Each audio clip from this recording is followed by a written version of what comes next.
Hey, how's it going? My name is Brad Brown. It's good to be with you. Thank you for joining me for this webinar. You have no idea how much I appreciate you taking some time out of your busy schedule. We're all really, really busy, especially this time of the year. And yeah, I really, really do appreciate you spending this time with me. Before I get started, I want to just tell you a little bit about myself and about my journey. By now, you've probably seen the video that I had up online, and that's partly why you're here, is for me to share that journey with you. And I wanted to sort of just touch on how I got started and sort of where I came from. You may or may not know a little bit about my background, but for those of you who don't, I'm a sports journalist by profession. I work in radio and TV, so I work very, very weird hours.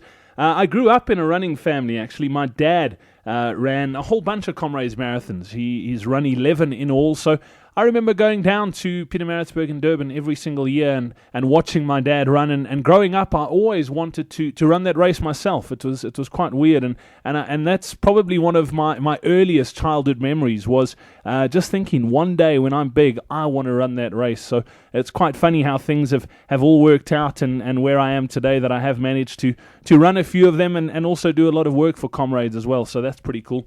I was fairly active at school. I was always overweight, if I have to be honest. I was always the kid who got picked last. I don't know if you can relate to that. When teams were being picked for sort of fun sports and that sort of thing, I was always the kid who got picked last. But I was always enthusiastic. I was pretty active, and I loved sport, but ability was never ever there. And I think by me playing lots of sport, even though I wasn't really good at it, that managed to keep my weight down throughout my school career.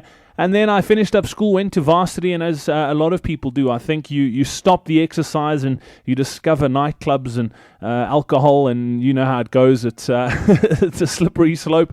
And yeah, before I knew it, I was piling on the weight, if I have to be dead honest, thinking back now. And it's funny, I don't know if you can relate to this, but I remember when I moved out of the house after I finished varsity, and every few months I would really battle to fit into my jeans.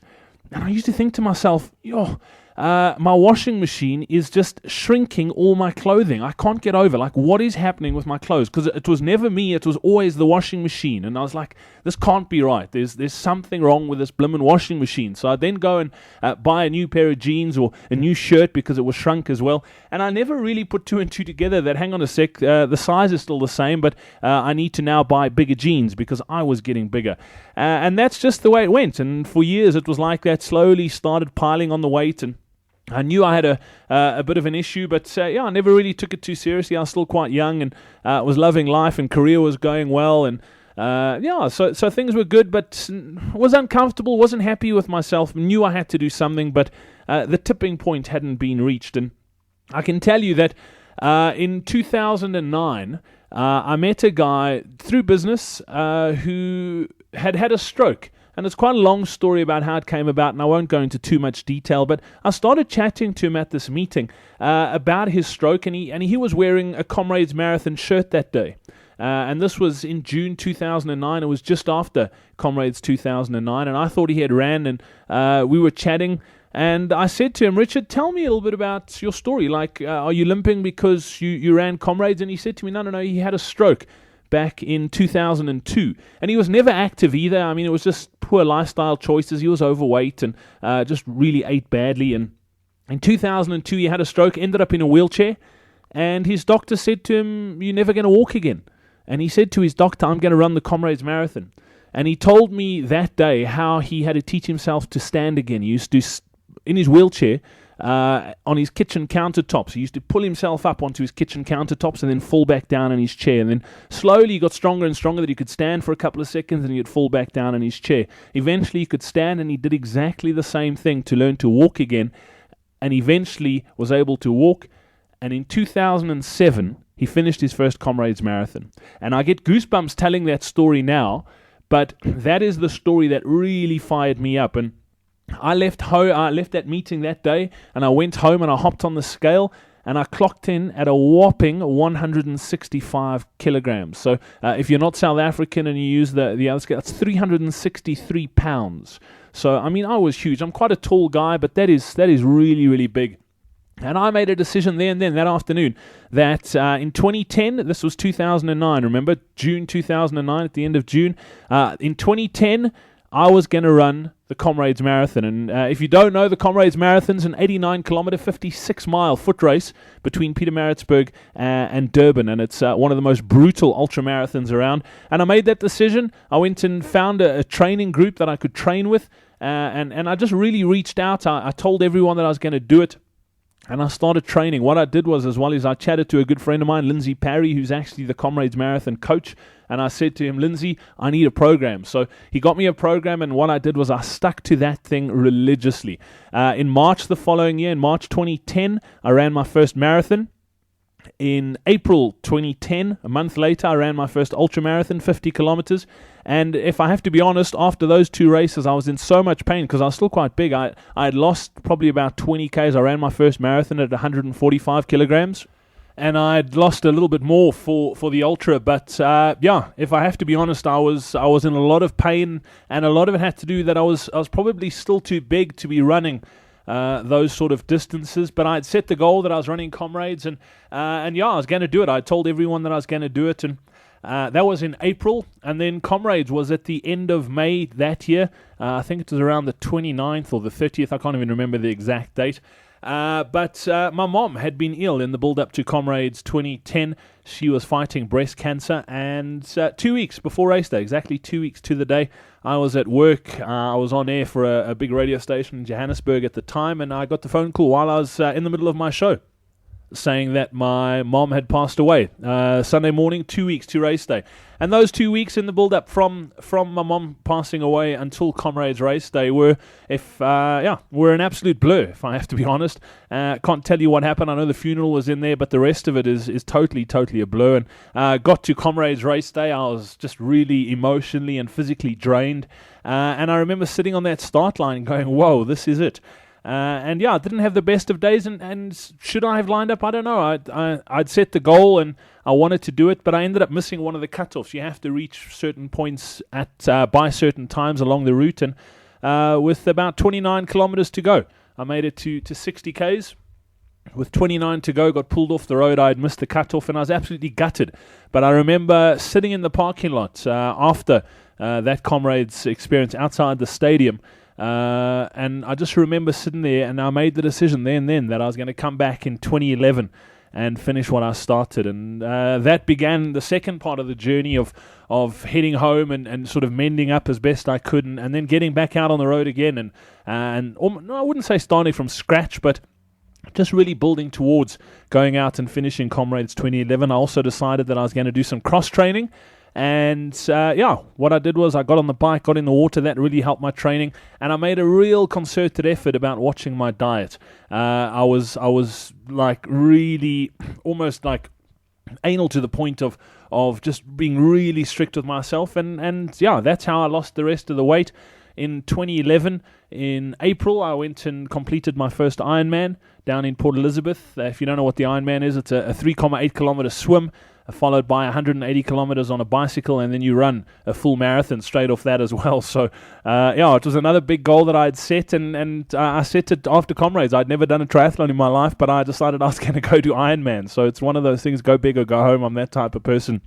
I love setting big goals. I find it challenging, and that's what sort of keeps me going. So that was in the April, and then 6 weeks later, I went back and finished my first Comrades, and it was a down run. The first one I did was a down run. This was an up run, so I knew I had to go back the following year in 2012 and finish the down run. But it was an amazing experience, and it hurt a hell of a lot. But it was a 2-year journey that really changed my life. There's no two ways about it. I doubt I'd be here today if it wasn't for that. And if I had to be honest, I don't know if I'd still be alive. The road and the slippery slope that I was on was not a pretty one. I mean, it got to 165 kgs, and the weight was still spiraling out of control by the time I made that decision in June 2009.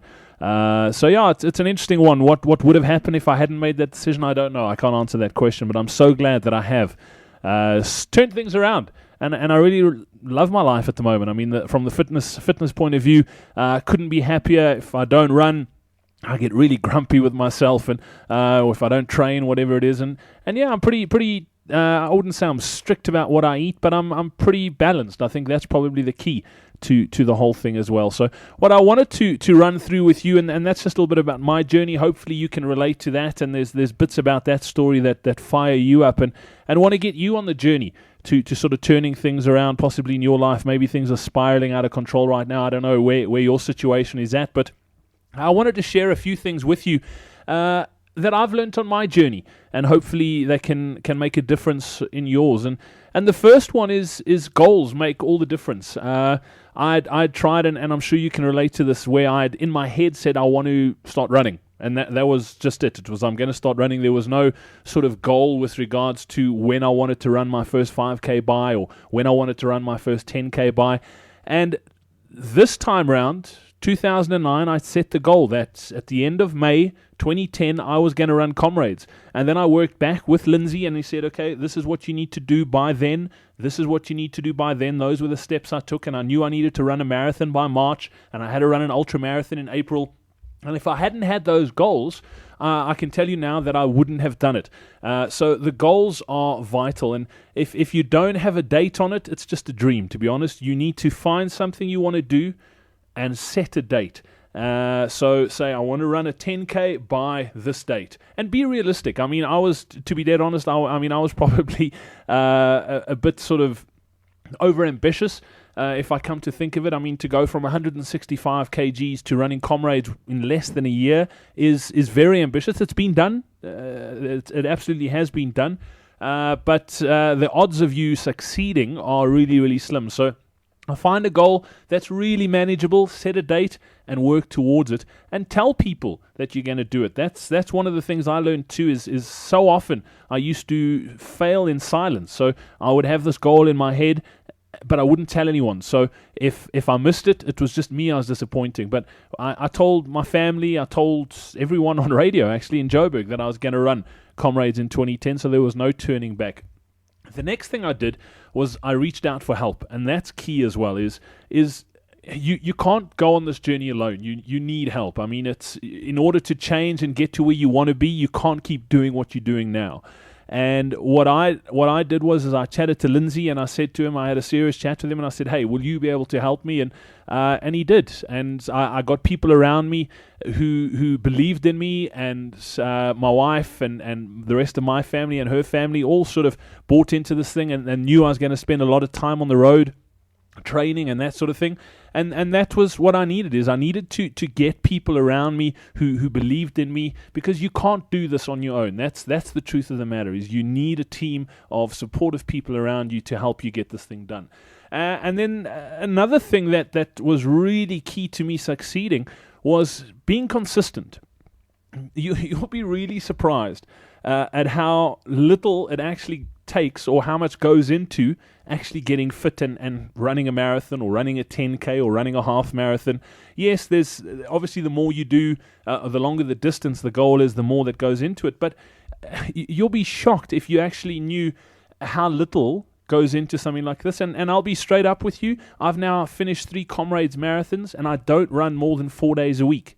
So people think Comrades is this massive goal. Yes, you've got to do some long runs in those 4 days a week, but it's not more than 4 days a week. So that's the key, is just consistency, is setting up small habits and doing them consistently. Because what I used to do, and you might relate to this too, is I used to go out and run like as far as I could, as fast as I could, and then I'd be really tired and really sore, and then I'd wake up the next morning and I could hardly walk.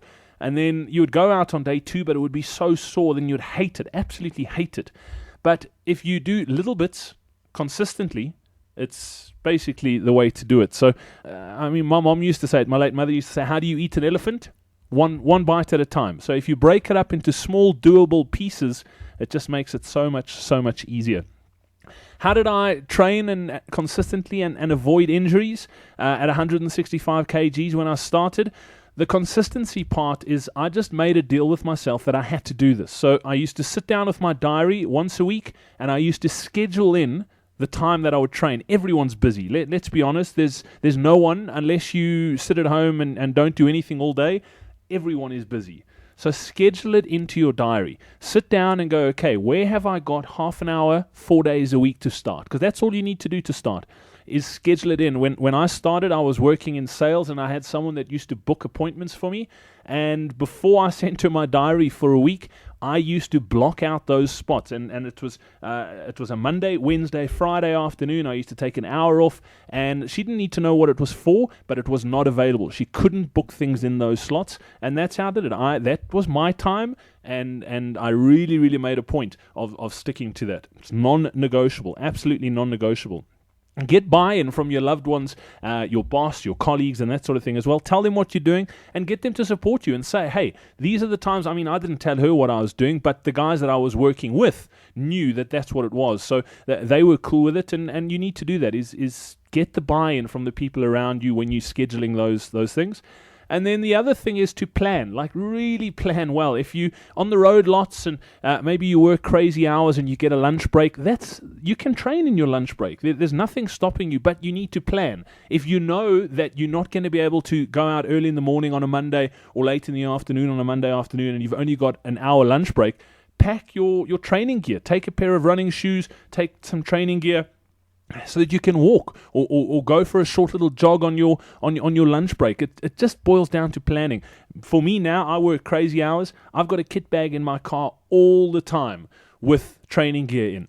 So if I can get a run in, there's shoes and there's running clothes. If I can get a swim in, I've got my swimming stuff, I've got my cozy, I've got swim cap and goggles, so that if I'm close to a gym, I can go and get a swim in. And it just boils down to being prepared so that when the opportunity does arise, you can get your training in. It's as simple as that. And then as far as the injuries go, I mentioned training only 4 days a week, and so often people think that in order to get this thing done, you need to train 7 days a week, and I'm telling you now, you don't.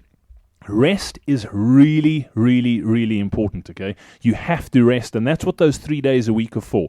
It's to help you recover and stay mentally and physically fresh so that when you do train, you're getting the best out of your body, okay? So you can't do 7 days a week. If you pick up a slight niggle, say you've got a bit of a sore knee that's not normal, yeah, there are pains, and I'll be straight up with you, there are sort of things that when you start running, that things hurt and it doesn't feel right and it's a bit uncomfortable, but you'll know when something is serious. And if you've got a niggle, rest it for 48 hours. Don't do anything for 48 hours. If it still continues, go get treatment. I always joke that in that year, that 2009 to 2010, I put my physiotherapist kids through university. I'm telling you, I was there 3-4 times a week seeing the physio, but I got the treatment and it helped me get through what I needed to do, okay? So that's the key. How did I lose 50 kilograms? That's also one of the big questions. Is I learned in this whole journey, you can't out-train a bad diet. Doesn't matter how hard you're training. If you're putting in hours and hours and hours in whatever training you're doing, but you're eating rubbish, you're wasting your time. I'll be dead. That's what it boils down to, is you need to really watch what you're eating, okay? Training helps, but diet helps even more if you're watching what you're doing. And my whole thing is, you know what? There's lots of talk about diets and Tim Noakes, low carb, high fat, and this and that. And you know what? The bottom line is, in my opinion, diets don't work. I've been on every single diet under the planet, under the sun. My mother, from when I was little, had me on diets for everything. I remember being in primary school, I kid you not, and I'm not going to mention the diet, but being on a diet, and she said to me that if I was good during the week, on Friday at the tuck shop, I could have a hot dog. I mean, what is that teaching you? Starve yourself for a week, and then you can binge on hot dogs. Diets don't work. Full stop. What you need to do is get balance. Be sensible and have balance. That's what it boils down to. Portion sizes make a huge difference as well. That's been one of my big issues over the years, is I just eat too much. And whether you're eating too much of the good stuff or too much of the bad stuff, it's not great. So you need to cut down on your portion sizes. And I also, when I'm really training hard and I want to get lean for a race or something, I just make sure I don't eat carbs after lunch. So I still have carbs. I still have a bit of everything. I have balance. So I don't feel like I'm neglecting myself, but you just need to be really sensible about it, okay? So that's pretty much my journey. One thing I've done as well, and I'm really excited about this, is I wanted to put something together that could help you, all right? So what I've done is I've assembled a team. I'm going to be sort of heading the thing up because I just really want to help you along your journey, okay? Lindsay Parry's been really kind enough to help me as well. Lindsay's an amazing coach. He's got some great athletes. He's got a junior world champion in the triathlon circuit, but he is so good at helping the average everyday person get started as well. So Lindsay's going to help me, and I've teamed up with a dietitian by the name of Louise Bembridge, who's also fantastic. And if you're serious about wanting to make some changes, we can help, okay? What I've done is I've put together a program that'll get you from 0 to 10 kilometers in 12 weeks. 12 weeks is all I'm asking for. It's less than 3 months, okay? Let's call it 3 months. 12 weeks. If you can commit for 12 weeks, I can help you on your journey, okay? What we're going to do is we're going to start in January, and we will literally walk you through the entire process right up to your first 10 kilometer at the end of March, okay? Lindsay's put together a really cool training program for me that'll help you every step of the way. Louise has put together an eating plan that I'll get to you as well.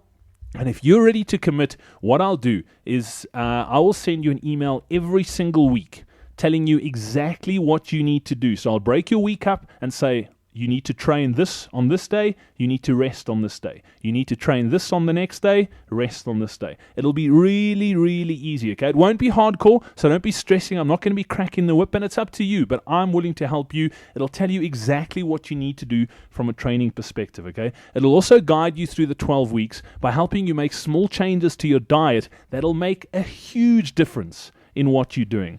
So that 0 to 10 kilometer training program is available right now. It's only available until the end of December because the program will start in the first week of January, and it's going for only $59. So it's a program that'll get you to your first 10K, will help you set the goal and find the race that you can do as well. So it's approximately 600 Rand, $59. We've put together 2 other programs as well.